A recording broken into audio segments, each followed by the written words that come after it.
Hello students, welcome to today's class. Today we will be deliberating on a topic ancient Greek civilization and its historical evolution. There are several learning objectives for this unit, and in this unit you will be able to understand the historical development of ancient Greek culture, the geographical position of ancient Greece, stages of development of ancient Greek civilization and many other significant aspects which are related to them. In introduction, first we will be deliberating on our sources. Our sources of information about Greek cultural traditions, they are very limited but they are very diverse. These vital sources are as follows. The first are the architectural remains, sculptures, pottery and other artifacts and items of use discovered during archaeological excavations. The second is the legends and accounts passed down orally and later they were written down even, changing or transforming over time. And the third is the rich literary and philosophical contributions, also passed down orally and later written accordingly. The Greek historical literature is their first intentional attempt to write and comprehend their own past. When we discuss Greek cultural traditions, we will find far more than the aesthetic achievements made available to us through archaeological discoveries. Greece was not a unified country in ancient times. It was a conglomeration of different areas inhabited by Greek-speaking people. The Minoans lived around 3000 BC on the vast Greek island of Crete. The Minoans founded an aqueduct society that wielded considerable power in the Mediterranean world. At the same time, people from the Black Sea plains and Anatolia came to mainland Greece. Greece was very unusual in this perspective that it was the center of a great culture but did not grow into an empire or even a significant political power. Consequently, the historical experience of Greece must be analyzed in terms of its individuality. The classical age of Greece, the most brilliant period of ancient Greek civilization, begins around 500 BCE. The classical period lasted about 500 years, from about 500 BCE to the Macedonian conquest of the Greek nations in around 338 BCE. The classic period was the culmination of a long historical process that laid the foundations of the Greek civilization. By around 2000 BCE, the vast Greek island of Crete had become the center of Europe's first Bronze Age civilization. This was the Minoan Civilization that existed between 2000 and 1400 BCE. Now coming to another important topic, we will be first looking at the geographical features of ancient Greece. So before we look at how Greek civilization changed over time, it would be helpful to talk about the country's geography first. It's important to remember that when we talk about ancient Greece, we are essentially talking about a much bigger area than the state of Greece in the modern times. In ancient times, the Greek world included western Anatolia, Thrace, the Aegean Sea islands, Crete, Cyprus, mainland Greece, southern Italy and Sicily. The main part of the ancient Greece was a mountainous peninsula that stuck out into the Mediterranean Sea.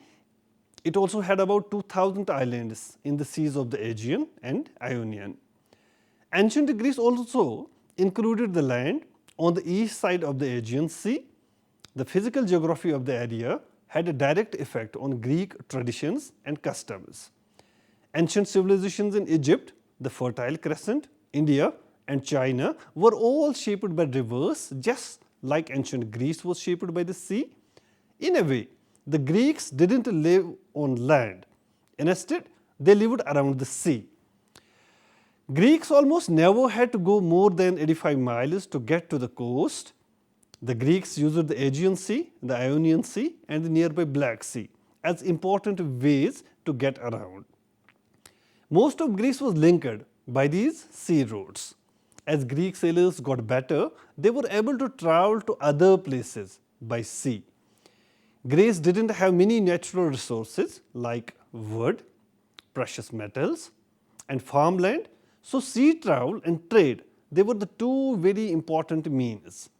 The Aegean Sea was the center of the ancient Greek world in terms of its geography. There are a lot of islands of different sizes in the Aegean Sea itself. Large islands like Lemnos, Lesbos, Chios, Samos and Rhodes are near the west coast of Anatolia. The next group of islands is in the southern part of the Aegean. The Cyclades is the name for this group of islands as a whole. South of Peloponnese and the Cyclades is the large square-shaped island of Crete. It could be said that some parts of southern Italy and Sicily were also settled by the Greeks. And these settlers, they are called the Western Greeks as a group. About 3/4 of ancient Greece was made up of rough mountains. Most of the mountain ranges on the Balkan Peninsula ran from northwest to southeast. Mountain ranges separated the land into many different areas. This had a big effect on the politics of even ancient Greece. The Greeks didn't have a single government. Instead, they made small, independent communities in each little valley and mountains which surrounded it. Most Greeks were loyal to these small towns and villages. In the past, it was also hard to travel by land because the surface was uneven in its topography. Most of the few roads that were there were just dirt paths. A trip that might only take a few hours today could take several days back then. The land was mostly rocky and only a small part of it could be used for farming. About a quarter of Greece was made up of small but fertile valleys. The small streams that brought water to these valleys, they weren't good for big irrigation projects. Greece never had a big population because it didn't have enough good land for farming or fresh water for irrigation. Historians think that at any given point of time, there were no more than a few million people living in ancient Greece. Even though there were only a few hundred people living there, they couldn't expect to live in luxury. The Greeks may have looked for new places to start colonies because they wanted more room to live, grassland to raise animals on, and enough land to farm. The country's climate was the third crucial environmental factor that shaped the Greek civilization. The climate in Greece varies widely. Now coming to the early Greek civilization. In this section, the ancient Greek civilization will be discussed, the Minoan, Mycenaean and the Dark Ages or some of the other topics. Now first we'll be talking about the Minoan Civilization. According to the ancient Greek chronology, the Minoan Civilization is regarded as ancient Greece's first Bronze Age civilization. This civilization began to develop near the end of the 3rd millennium BCE and thrived until roughly around 1400 BCE. Sir Arthur Evans, who unearthed the remnants of this culture, brought the civilization to light in the early 20th century. This civilization was called after the legendary ruler Minos from the mythology of Crete. The most notable towns where you may find the ruins of civilization are Knossos, Phaistos and Malia. Palaces appear to have been the most notable buildings in these centers. The palaces were not only centers of political power but also of commercial activity. The major agricultural products in rural areas were sheep farming and wool production. The three main agrarian products were wheat, grapes and olives. The products were transported from rural areas to urban centers for commerce and distribution. The Minoans apparently engaged in trade via seed routes with Egypt, Anatolia, the Lebanese coast, Cyprus and the Aegean. The Minoans had invented writing also. The script is still a mystery though, but linear A is the term which is given to it. Although this writing has not yet been deciphered, the records that have survived most likely deal with probably trade and exchange. Women also seem to have done all the jobs and trades that men could do. Crete had a lot of skilled craftswomen and businesswomen who helped the economy grow very quickly. Women also seem to have worked in both the large, top-heavy bureaucracy and the priesthood. In fact, women made up most of the priesthood also. Even though the palace kings were men, the culture did not appear to be patriarchal. Evidence from Cretan settlements in Asia Minor suggests that Cretan society was matrilineal, which means that the mother was the line of descent for family relationships. In a patrilineal society, we trace our lineage back through our fathers. This is why we take our father's last name and not our mother's. Even though we can't be sure, it seems likely that the Cretans lived in a matrilineal society because their religion was focused on goddesses. Around 1400 BCE, the Cretan Minoan Civilization came to an end. Its abrupt collapse may have resulted due to natural disasters that were caused by a significant volcanic eruption in the southern region, in the southern Aegean region rather, which is informed by our sources. A new Bronze Age culture known as the Mycenaean Civilization was eventually established on Crete by colonists from mainland Greece, who also borrowed some elements from the Minoan Civilization. Now, the second important development took related to the Mycenaean Civilization. Now, we will be talking about this. This Mycenaean Civilization was indigenous to mainland Greece and succeeded the Minoan or Crete civilization. This civilization, which lived between approximately 1600 and 1200 BCE, was discovered due to Heinrich Schlemmann's groundbreaking excavations. The culture is called after the location of Mycenae, located in the northwest part of the Peloponnese. Mycenae was situated in southern Greece on a steep, rocky slope enclosed by a 20 feet thick defensive wall. Mycenae's fortified city could withstand practically any assault. A warrior king from Mycenae dominated the neighboring villages and farmland. The regions around other Mycenaean cities like Tyrannus and Athens were governed by the powerful monarchs. These rulers ruled Greece between around 1600 and 1100 BCE. Additional significant Mycenaean sites include Tyrannus, Pylos, Thebes, Orchomenos and Knossos. The Mycenaeans first interacted with the Minoan civilization either through trade or conflict sometime after 1500 BCE. Now, as a result of their relationship with the Minoans, the Mycenaeans recognized the benefits of maritime commerce. Mycenaean traders soon sailed throughout the eastern Mediterranean, stopping at ports in Syria, Egypt, Italy, Crete and the coastal towns of the Aegean. Other aspects of the Mycenaean were likewise affected by the Minoans. The Mycenaeans changed the Minoan writing system to the Greek language and used Minoan art to embellish their jars. Greek religion, art, politics and literature are all rooted in the Mycenaean Minoan civilization traditions. These two ancient Mediterranean civilizations were in fact the ancestors of the Western civilization. The Mycenaeans are not one continuous political body, but rather a collection of diverse towns that came together to form independent states.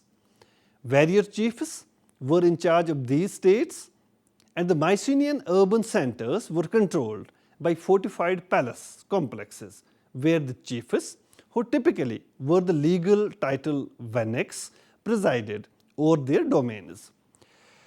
The governing class was made up of a strong warrior aristocracy and a complex bureaucracy.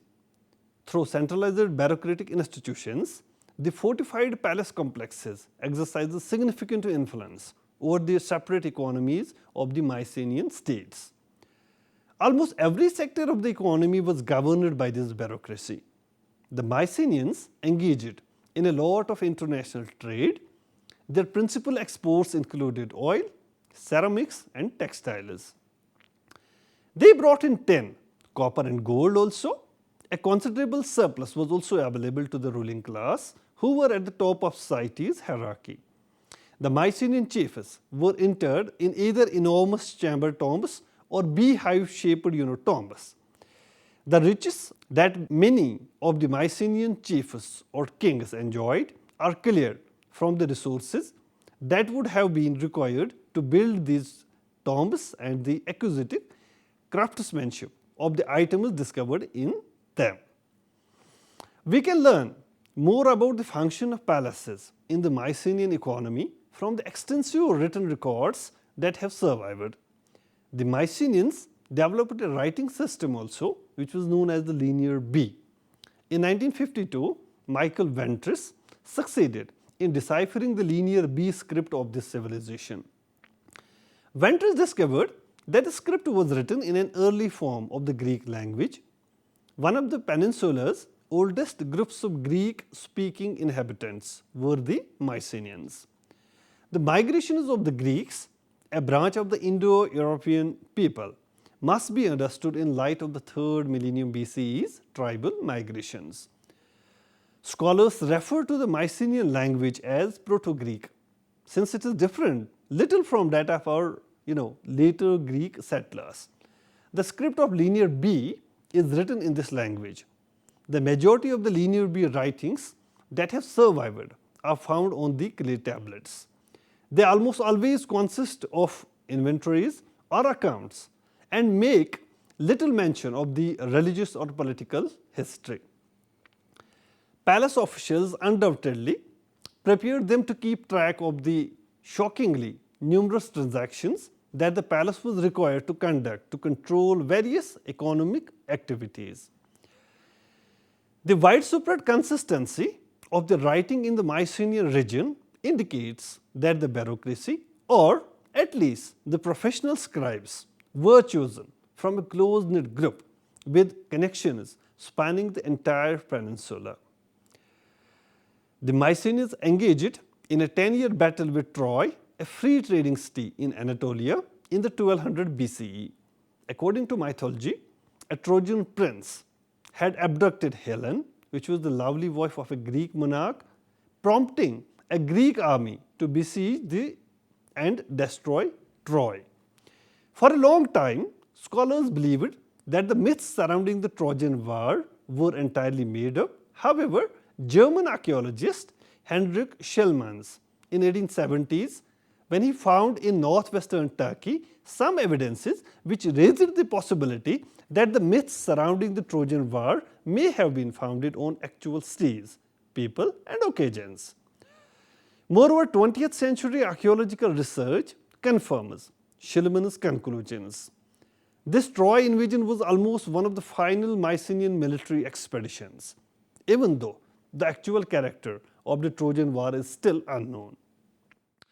Up until about 1200 BCE, the Mycenaean civilization existed. By 1200 BCE, a second wave of tribal migrations took place at the same time as the collapse of the Eastern Mediterranean Bronze Age civilizations. Now coming to the another theme, which is the Dark Ages, and this Dark Age lasted approximately 4 centuries, ending around 800 BCE. This date is significant because 2 famous Greek epics, the Iliad and Odyssey, were written around this time. Their composition is credited to a poet whose name was Homer. These epics represent a watershed moment in Greek history. After a long interval, the Iliad and Odyssey provide written records of ancient Greece.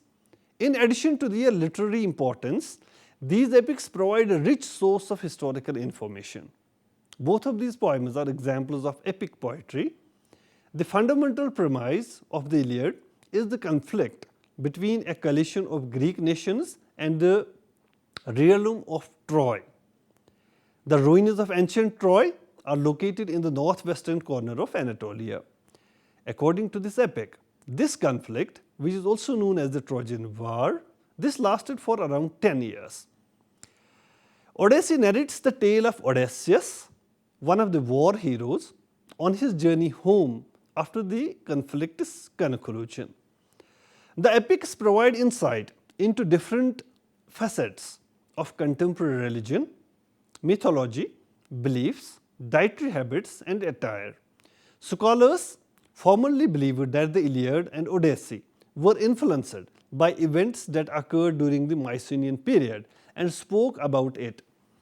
There is no doubt that parts of the stories in these epics are based on Mycenaean mythology. They demonstrate an awareness of a previous society populated by great heroes, monarchs, and even soldiers. As a result, it was assumed that the Homeric epics largely depicted Mycenaean culture.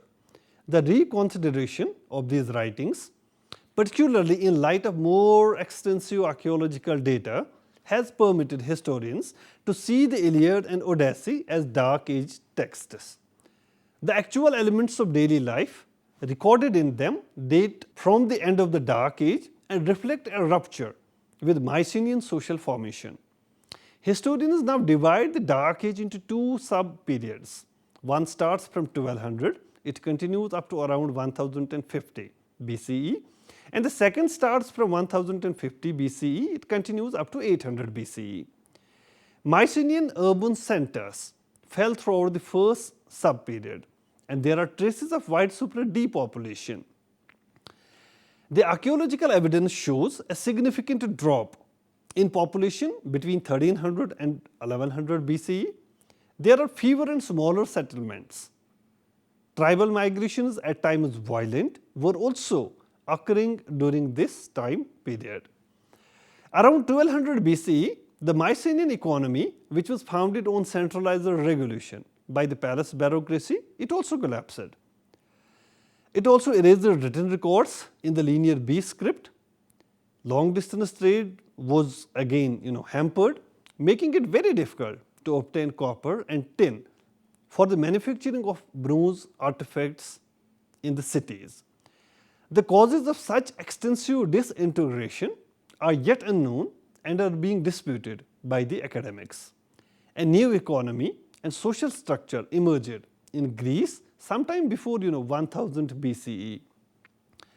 Tribal migrations had resulted in Greek speakers dominating the entire peninsula. At the same time, the Aegean islands and the west coast of Anatolia were integrated into the Greek language area. Southern Italy was also colonized. During this period, the main Greek dialects developed. There were three main dialects. One is Ionian, including the Attic subdialect, second is Dorian, and the third is Aeolian. From about 1000 BCE, the emergence and spread of iron technology was an outstanding aspect of this time. This period marks the beginning of the Iron Age. The beginnings of iron technology are unknown. However, archaeological evidence suggests that Anatolia and northern Mesopotamia were the pioneers in using this metal. It's not difficult to explain Greeks' rapid advancement utilizing iron once the technology became available to them. For copper and tin, the residents of the area were entirely dependent on imports. After 1200 BCE, the decline in the eastern Mediterranean trade presented challenges to Greek metallurgy as supplies of copper and tin could not be maintained. The addition of iron offered a viable alternative thus. Since Greece had significant reserves of iron ore, the Greek states would have preferred to exploit this metal rather than trade their meager surpluses for imported copper and tin. Iron technology was one of the factors that led to the recovery which took place between 1050 and 800 BCE. The writing was revived in Greece at the end of the Middle Ages. We have seen that the linear B script disappeared with the fall of the Mycenaean Civilization. It was a novel script when the Greeks began using it towards the end of the Dark Ages. The Phoenicians supplied the script. Around 1500 BCE, the Phoenicians created a script with a phonetic foundation. These script symbols represented distinct sounds, making the script alphabetical. The Greeks acquired the Phoenician alphabet and then modified it to fit their language. The new Greek alphabet was utilized to compose the epics of Homer. The Homeric epics depict a radically different Greek civilization than the Mycenaean age. It was simpler, self-sufficient, with little trade or exchange and without any powerful kings. Greek culture declined throughout the Dorian period. However, two events altered life in Greece. First, Dorians and Mycenaeans both began to associate less with their predecessors' culture and more with their immediate surroundings. Second, at the end of this time, the way places were governed had shifted from tribal or clan rule to more official governments, the city-states. In these circumstances, the Greeks were divided into a huge number of petty states in the later half of the Dark Age. Limited authority, monarchs or chiefs ruled these states. They had to share political power with other elite members. At the beginning of the Archaic period, monarchical rule had already been abolished in a number of states, including Athens, and oligarchical political institutions had taken its place. After the Dark Age, there was a time called the Archaic Period, which sprang from 800 to 500 BCE. During this time, the basics of Greek civilization were set up. Most people call the time between 500 and 338 BCE the classical age of Greece. During the Archaic and classical periods, there were a number of important changes. However, the distinction between these two periods is not always distinct, and there is a great deal of overlap and continuity in several aspects of society, the economy and the culture.